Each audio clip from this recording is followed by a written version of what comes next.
Greetings, my name is Rudimentary Rob. Welcome back to my Valheim series. This episode 6. We've got some things to talk about in this one. But before we begin, let's cover the good stuff. There's quite a lot of actual time has elapsed, and if you remember in the previous episode, we did haul quite a lot of iron back to base. That has allowed us to create a full set of the iron armor and upgrade it to level 4. So that is what we're wearing now. The iron helmet, the iron chest, and the iron pants. They, at level 4, are quite a substantial increase in armor over what I was wearing before. The downside is they're actually probably about 50% heavier than what I was wearing with the bronze gear. A bit of an unfortunate side effect, but nonetheless worth noting. Now we're getting ready to make way here, and on the map at the start it was sort of showing an area of the map that I hadn't really explored yet, but you could see there was one indicator that there was a swamp on the other side of the island. Now, from the previous episode, we had actually exhausted all of the iron that was available in the crypts up on Elder Island. So this episode we're kind of looking for some more places that we can locate crypts and therefore get some more iron. Now, excuse the long spiel, but there's a bit more to it. All the while through the last couple of episodes I've been asking, is this enough iron? And the answer fundamentally has always been no. So you're thinking, so Rob, why, you've got all your armor, you've got yourself a nice shiny iron mace that's fully upgraded, you've got a shield, you've even made an axe and a pickaxe. Why, oh why do you need more iron? And the short answer is, yes, I am kind of done with the Iron Age at this stage, at least as far as equipment goes. However, there is a mountain of other uses for iron as time goes on, and I'm kind of wanting to just get this aspect of it out of the way. Look, if I farm this next area and I end up with a few bars short of what I need, that's going to be okay. But I know what is going to need iron in the future, and I know I'm going to need probably another couple of hundred iron at least. And while this is all still fresh in my brain, I figured, what the hell, on top of it, it gives me the benefit of exploring a bit more of the map and seeing what's out there. So, strap in. Put your travel helmet on and sit with me while we enjoy another outing in our Viking longship.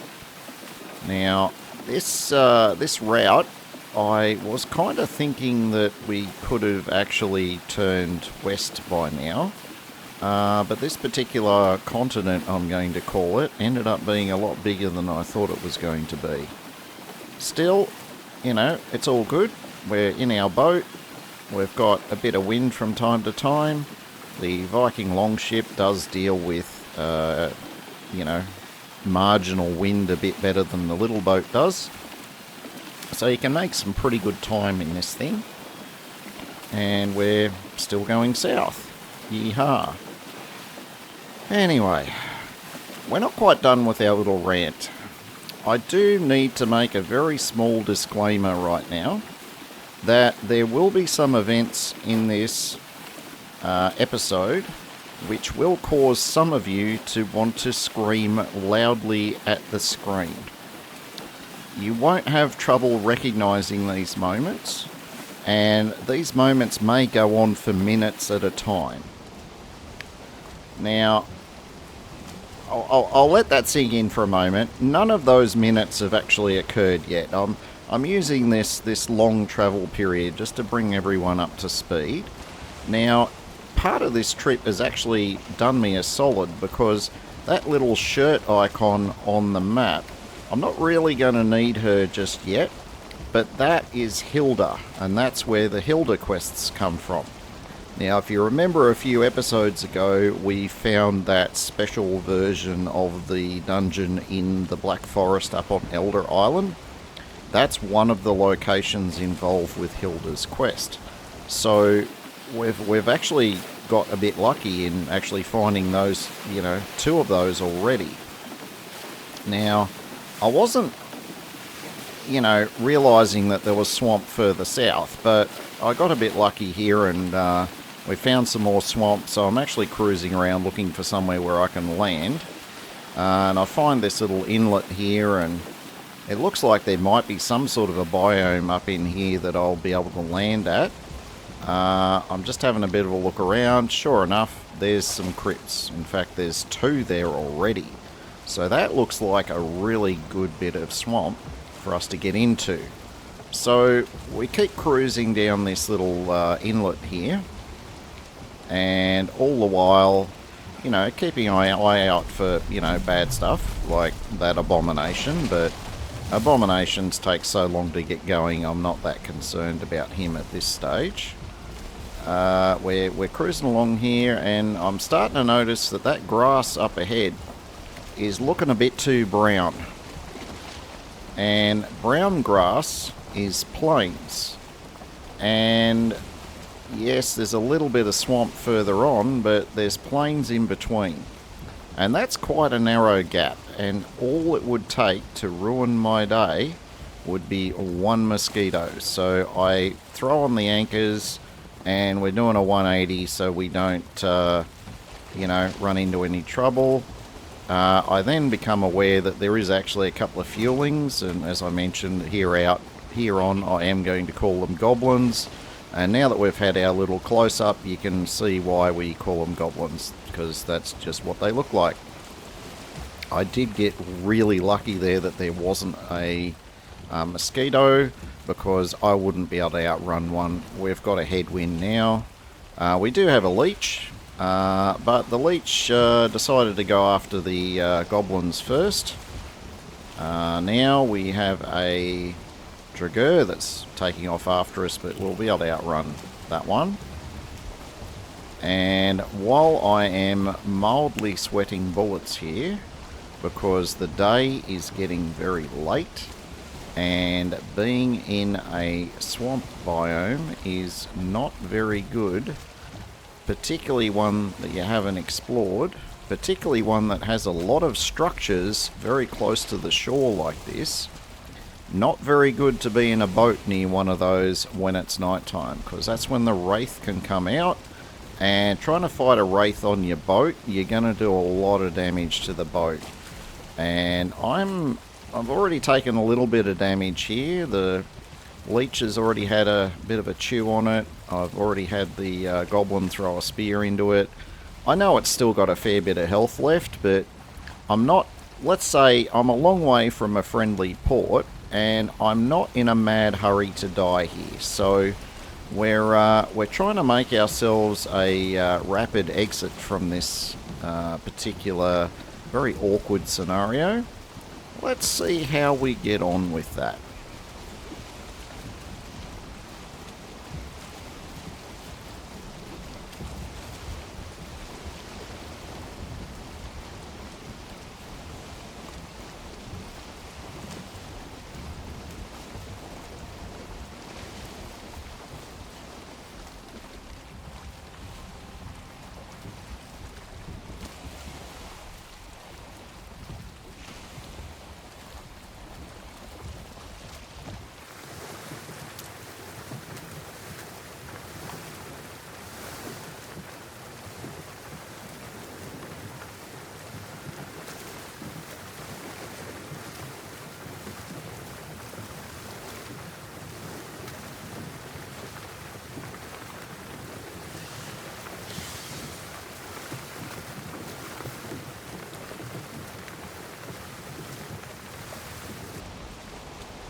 Yes, of course. You know how they always say don't drive distracted? Yeah, in Valheim, don't sail distracted. You will run aground or run into something. And that can generally not set you up very well for, events to come.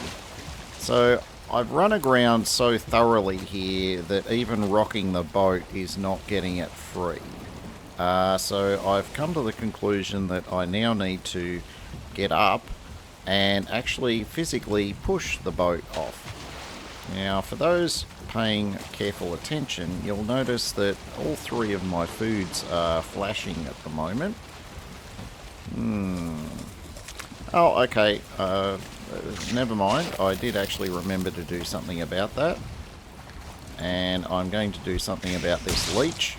I'm not using the door knocker because the door knocker would actually make absolute havoc with the boat, causing quite a lot of incidental damage to it. We push our boat off, and we did almost do a little bit too good a job with it. Yeah, we had to do a bit of swimming to catch up with it. Now, I'm done with being near this swamp. 2 strikes is 2 strikes too many. So we just reverse offshore and we get going, and we are going to put a healthy gap between us and this swamp.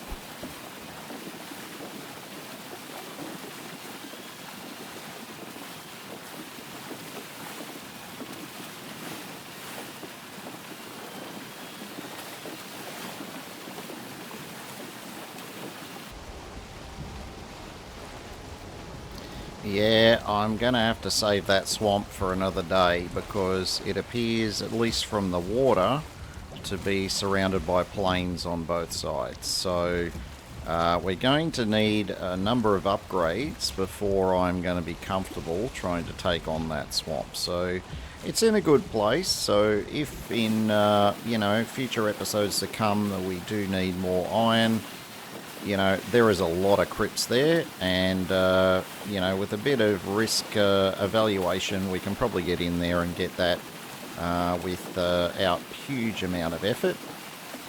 So we've now given up on that. We've returned to our old course, and our old course tells us that, yeah, we didn't really miss anything because there's a whole bunch of plains there as well.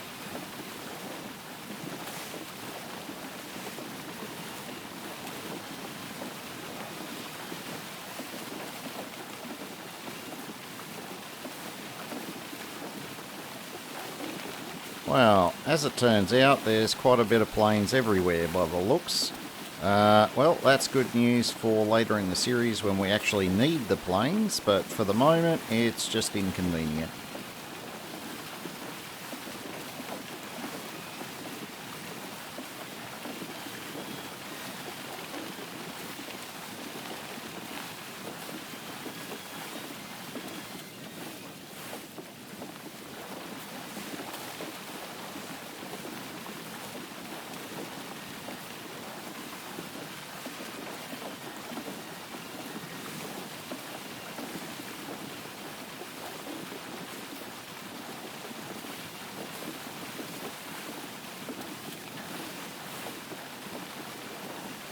Alright, well, we are narrowing in on the location we're looking for. And as you can see there off to the left, we've got a few trees marking that that is in fact the swamp. We've got a nice little cove here. It does have a bucket load of rocks in it, which is what I'm looking out for at the moment. But it appears we've got a reasonably safe place to land the boat and, establish a beachhead and get ourselves ready to give that swamp a good old explore. Now, we are somewhat closer to the moment where, the need to scream at the screen quite a bit is getting actually quite close at hand. So see if you can figure out when that should start.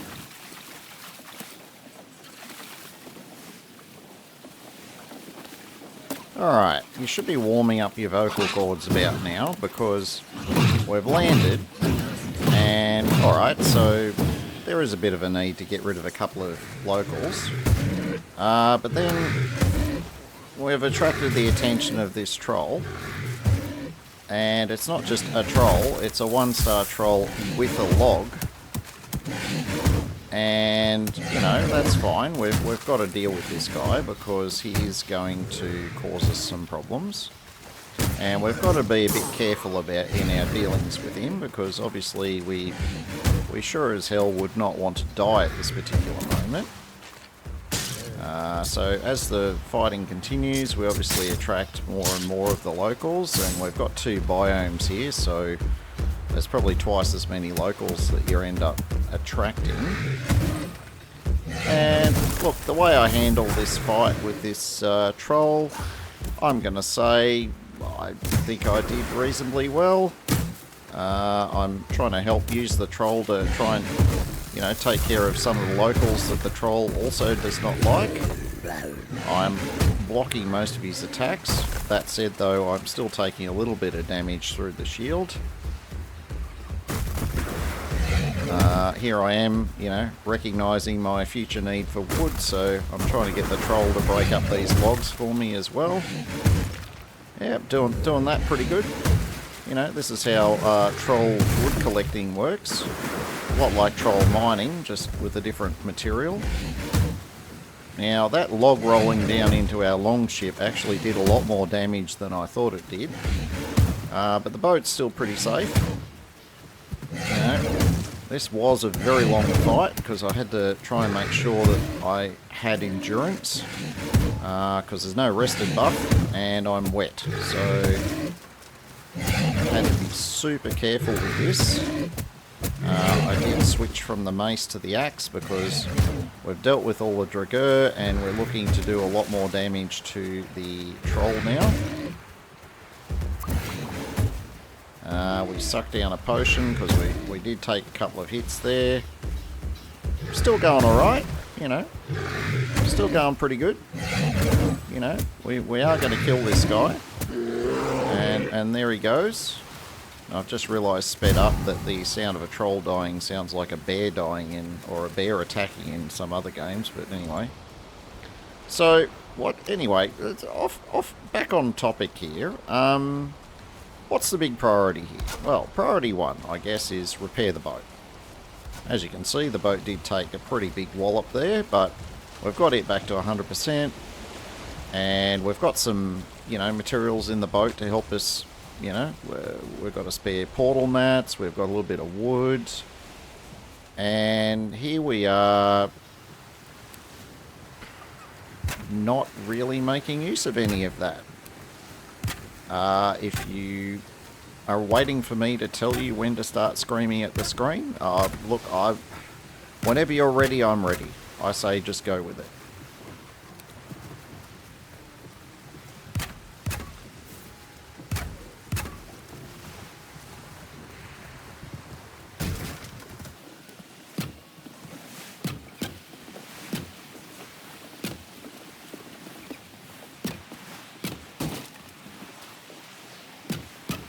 Look, Rob from the past, that's a beautiful platform you've got there.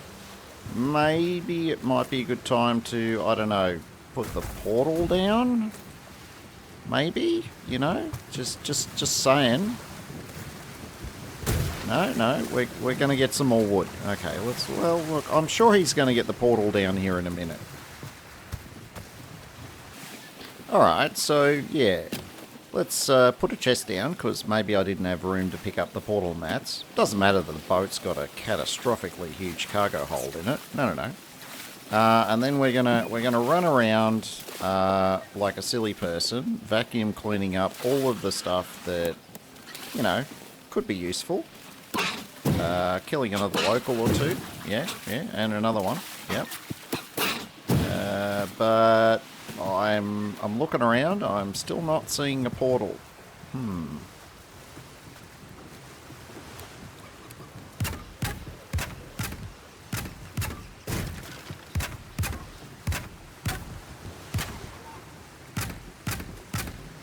Oh, okay. Maybe this is some kind of special portal that needs a roof over it. Yeah, no. It's they portals. You put them down anywhere, they work. Okay. all of this is completely irrelevant to setting up a portal. But at least, you know, we've got a workbench and it's inside the structure. You know, maybe the next step is put the portal down. Let's go and see.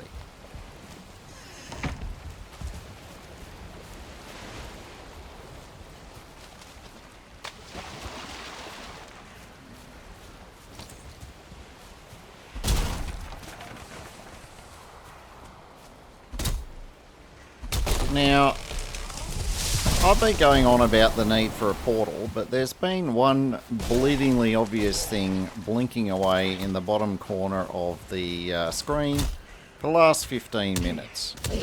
Yes, my food has now run out. And I did not even notice. I am down to 2 hit points. I am now down to 1 hit point. And I'm doing an absolute amazing job of blocking the attacks from that archer. But, yeah. And I had all of that time that I could have put a portal down, and I didn't. Alright, everybody collectively release the biggest possible sigh, because guaranteed that's not probably the last time you're ever going to see that in Valheim. My friend Itchy, you know, curses at me sometimes when we're talking on comms because he's done something maybe not quite this stupid, but he's just got really unlucky when the boat landed and through wave after wave of enemies he never had an opportunity to throw a portal down. No, the way I've just done this is the most boneheaded way you could ever possibly land a boat and then spend all of that time not building a portal. Pro tip, whatever you do when you arrive on a new land, don't do what I just did. Please.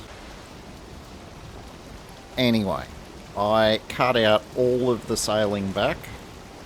Suffice to say, the boat took an absolute pounding for a variety of reasons. In fact, at the moment, I think it's only held together with baling twine and some Viking duct tape. But, you know, as the mighty Jingles always says, you know, if it's got 10 hit points left, that's 9 more than what you actually need. Good on you, Jingles.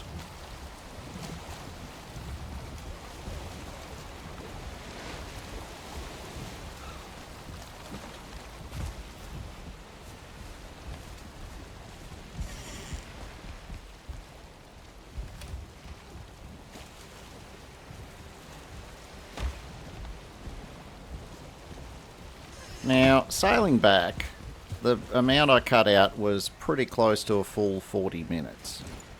Now, I've landed, the portal mats are in the big boat, and my first priority now is to get my body back. Yeah, some more loud screaming may not be completely out of place at this time. Am I putting my armor back on? No. Am I concerned about garbage that's on the ground? Yes. Yep. Another collective sigh would not be out of place at this time. And when I said it had low health, there you go. That's how low a health that boat had. So again, we've repaired our boats up. We're standing around, you know, scratching our collectives. We've been doing this for, you know, 2 or 3 minutes, and only now have we realised that maybe we should put some armour on, you know, just saying. But we still haven't put a portal down.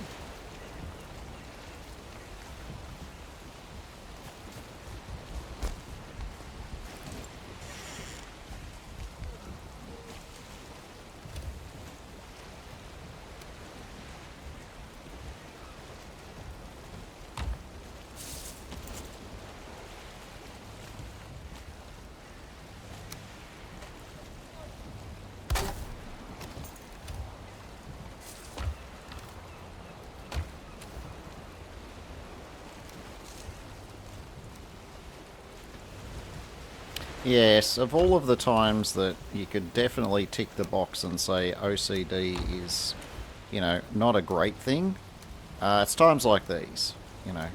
Worried about how pretty the contents of the chests look. Not so concerned about doing the vitally important thing of throwing a portal down. It is vitally important simply because both of our boats are now here. So if I have to do another corpse run, I'm going to have to make another boat.